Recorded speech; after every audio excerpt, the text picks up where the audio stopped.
University, and their main research fields are post-colonial literature, the colonial praxis, and fund studies.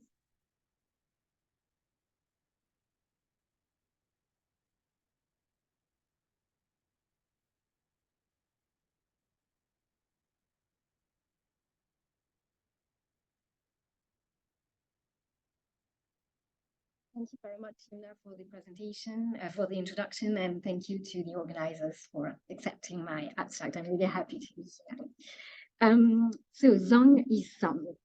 This paper was discussed Marlene Novi's Philip's Zong, published in 2008, which deals with the horrific event that happened in 1781, the throwing overboard of about 130 enslaved people, and the consequent claim for insurance compensation by the owners of the slave ship.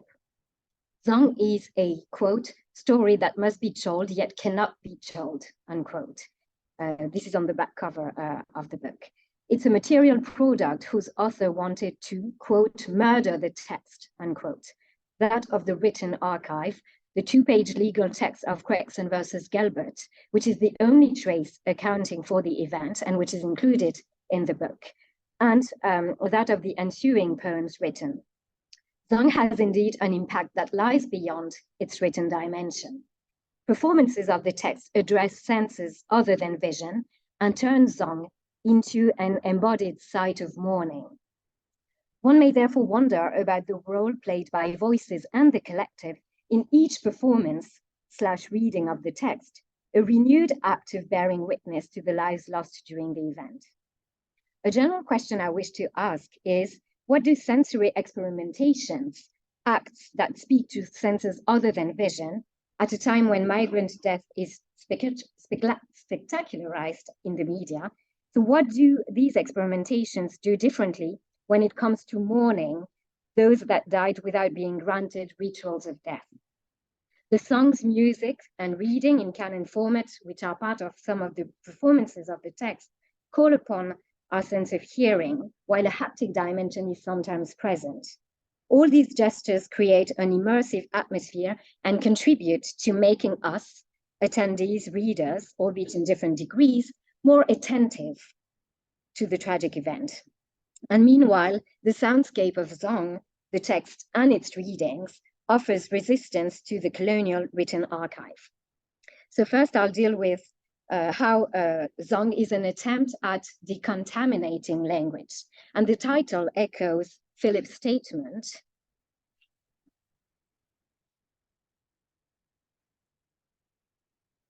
Change the slide, sorry, I can't.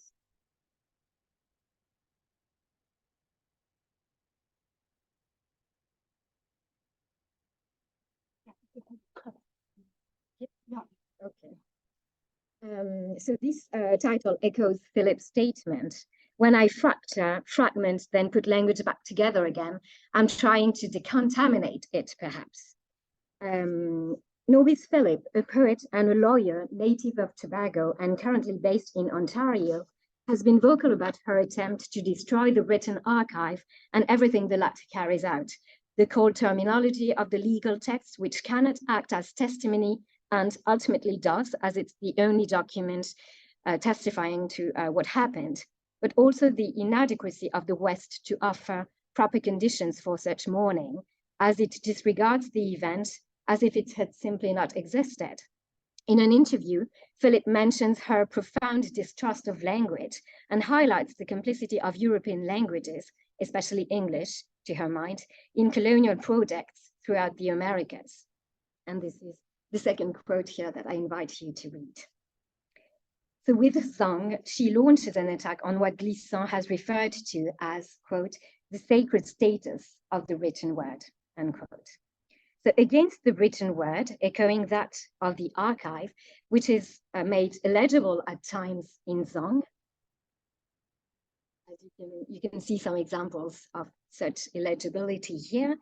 Philip develops a singular poetics of sound which participates in her endeavor. So play with sound occurs from the onset of the text.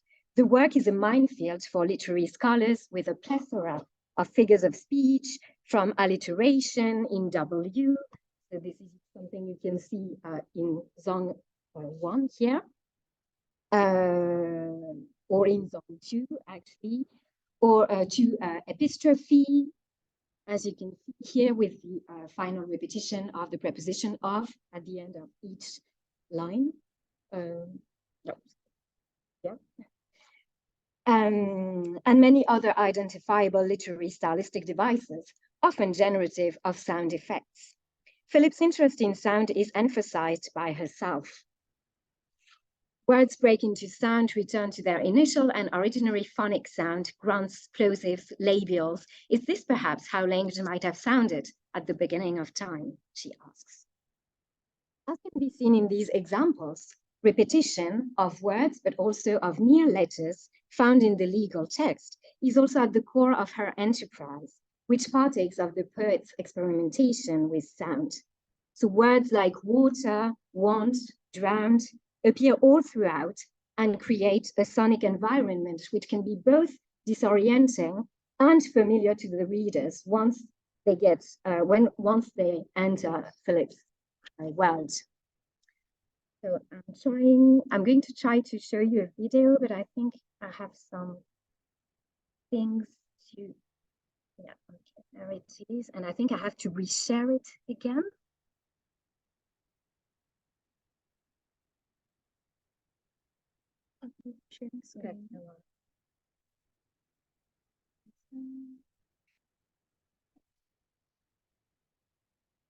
Song number 18 means truth, means overboard, means sufficient, means support, means foul, means three buts, means necessity, means provisions, means perils.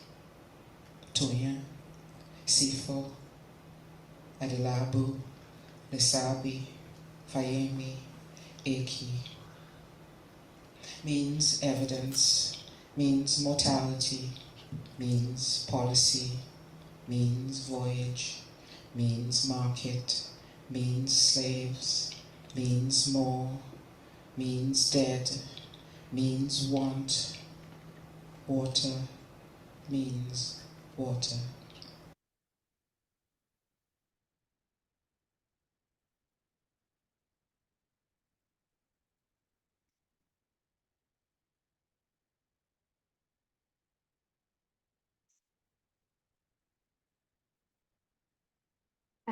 Right, so while Valérie Loiseau argues that the poem shares common features with visual poetry, it also draws on a poetics of wreckage, which directly articulates with Philip's experimentation with sound in Zong. This poetics of sound counters, to me, the linear visibility of the archive, which is characterized by its ambivalent nature, as it is both readable and opaque. So experimentation so as to ultimately make us see anew. By having the text of the archive explode into words and even sounds, Zong renews with the primal nature of sound, as well as it superimposes layers of inscription. And I just wanted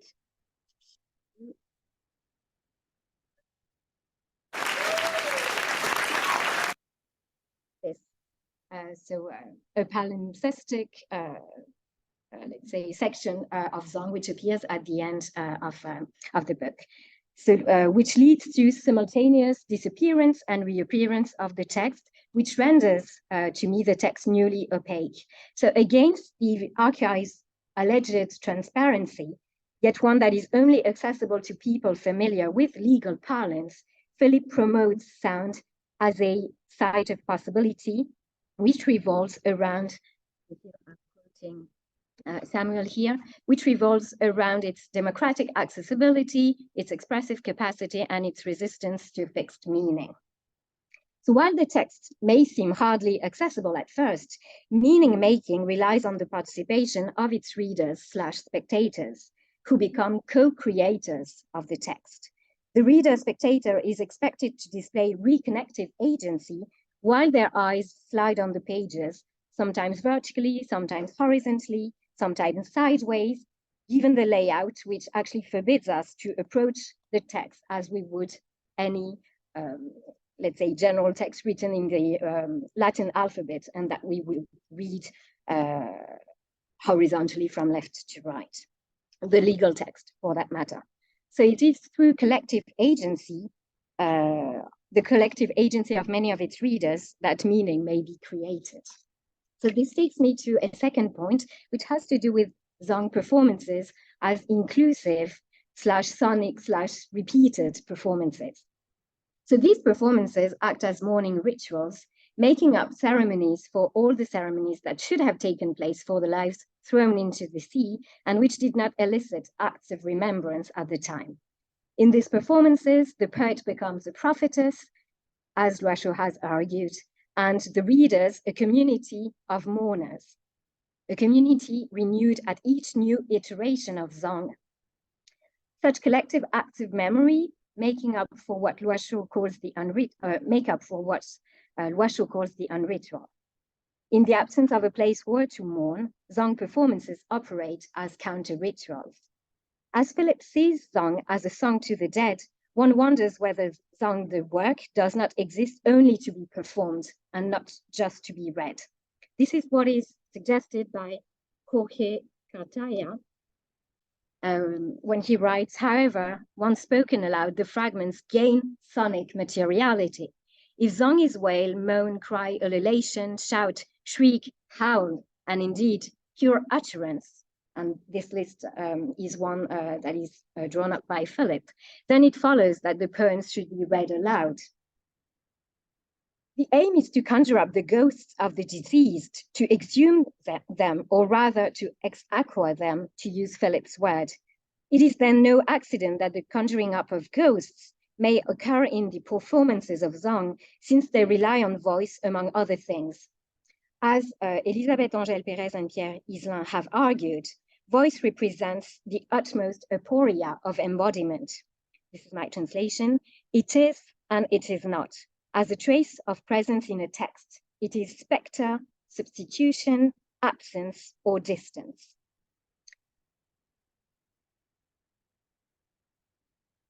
Priscilla Upal further argues that, quote, the act of digging is not envisioned as completed once the lost object has been recovered. Since the lives ended during this event and many others, which occur during the Middle Passage, are never to be recovered, according to Upal, quote, the ritual must be enacted again and again, the object continually uncovered and recovered in a never-ending cycle of mourning, a never-ending interaction between the living and the dead. And this repetitive cycle is precisely enacted throughout the performances of Zong.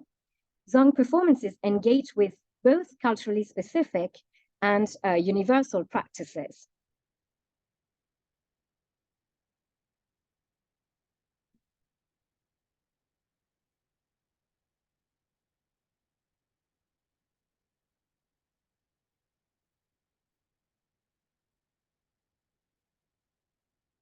Maybe I'll skip this one. I can show it later.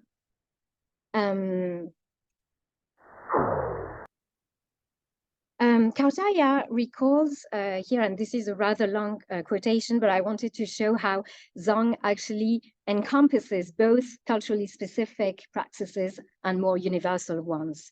So there are many elements having to do with song, singing, as is further described here by Rediker, echoes to the practice of song by the enslaved themselves. In the Zong performances, there are specific cultural practices such as the use of percussions, dance, ululation, and at the same time, one could say that the ways in which, and here I'm quoting Granger, the ways in which the dead are sent on their way are culture specific, but the impulse to send them in the right way is characteristic of the human species. And what these performances highlight is that mourning is an action, and above all, a collective action. According to Upal, quote, this work of mourning is a communal, not a solitary activity, unquote. And these performances constitute moments of interruption in the lives of the people gathered together, who may come from different backgrounds and may have various experiences of mourning. and who temporarily provide joint attention, to use Yves Citon's phrase, to one common object, here the victims of the zone. Such practice of communal caring and attention precisely rests on an ethics of listening. And here I would like to quote Leonard Scoff, who argues, listening is unique among the elements of attentiveness. It is a part of a language, but also precedes language. And I want to get to the end of the quotation. It relates to hearing, but also works before there is anything to hear, as a mode of precognitive responsiveness towards other mode. Philip's disregarding of a language that would make immediate sense fosters the idea that Zong implies an ethic of listening, which aims to make us see and feel differently. For listening is an embodied experience, and this is something that several thinkers remind us. So, for instance,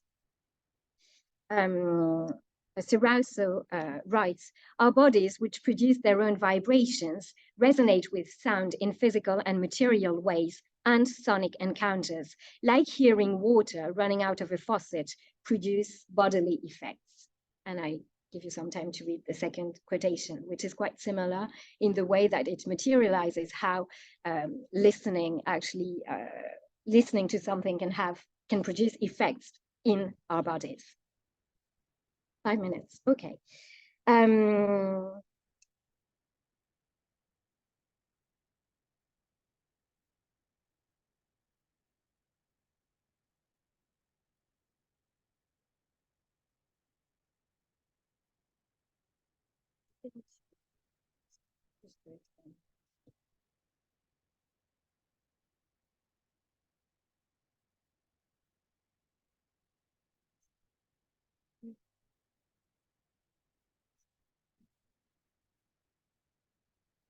Or maybe I can show it later, maybe in the discussion.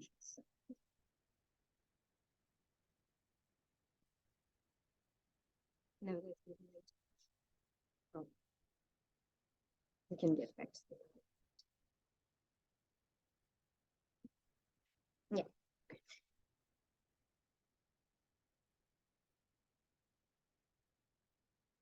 Sorry for these little glitches.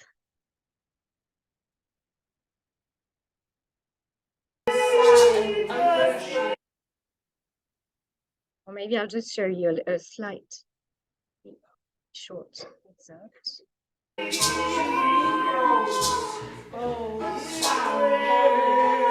You and I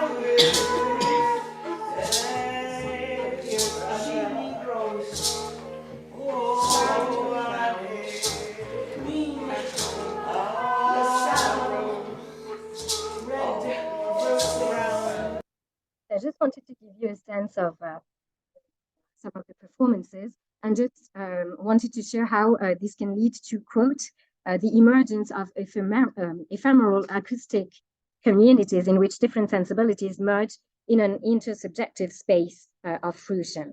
And so maybe just to try to wrap it up, I wanted to show how different temporalities are also involved, especially in the performances of Zong. This is not something that was maybe visible in these videos, but there are others where you can see that the reading is going on, and then there is a sort of contrapuntal reading, which creates a sort of canon format, and also a sense of both choral community and dissonant elements in it. And so I think that these plays with temporalities can be seen as a way to show how the archive indeed, this newly made archive by Philip, is a way to engage the past into the present towards the future. I also wanted, but I'm going to do this very quickly, if that's okay with you, to speak about how Zong also makes it possible to suggest that there is a materiality of silence. And maybe this was something that was perceptible in the first video I showed you. I hope you were able to see that in the Zong piece around the word means, the slow rhythm in which Philip performed her text, I feel makes it possible to hear both, the words and the silences between each of them. 2 more minutes? Okay, thank you. So yeah, and those silences are also made material in the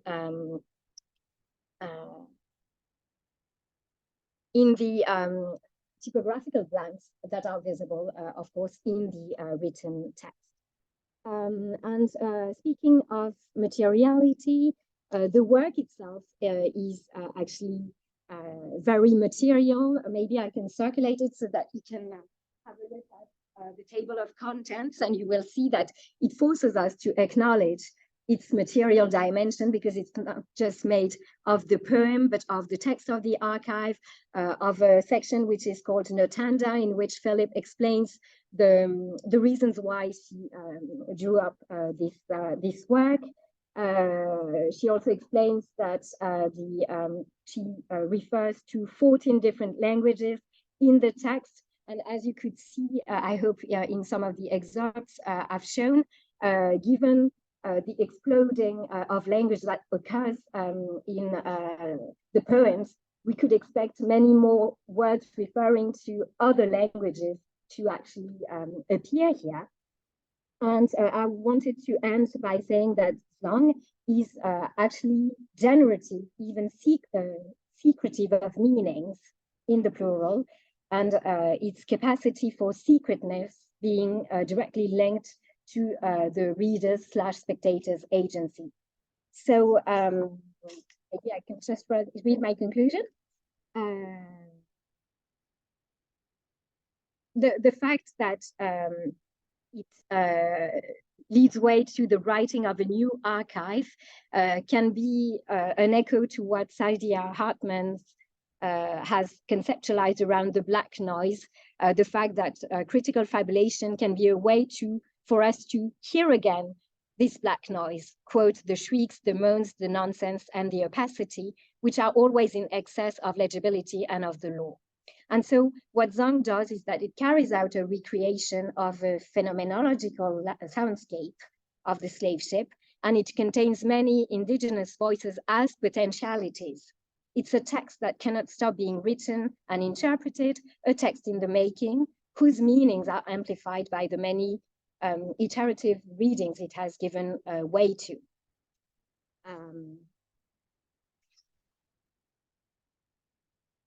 I think, I would simply end this presentation by saying that Zong invites us to articulate its indigenous soundscape with the surrounding world.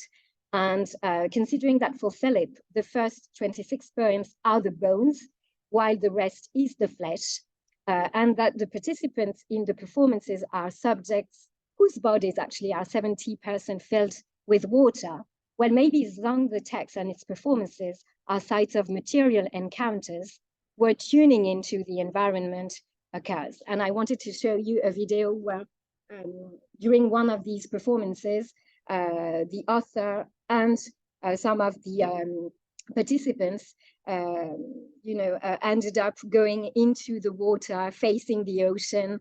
And I felt that there was something in this image having to do with this tuning into the environment, showing as an echo to what you said this morning, Mitra, that we're all interconnected, humans, non-humans, past, dead people, and the present and the future.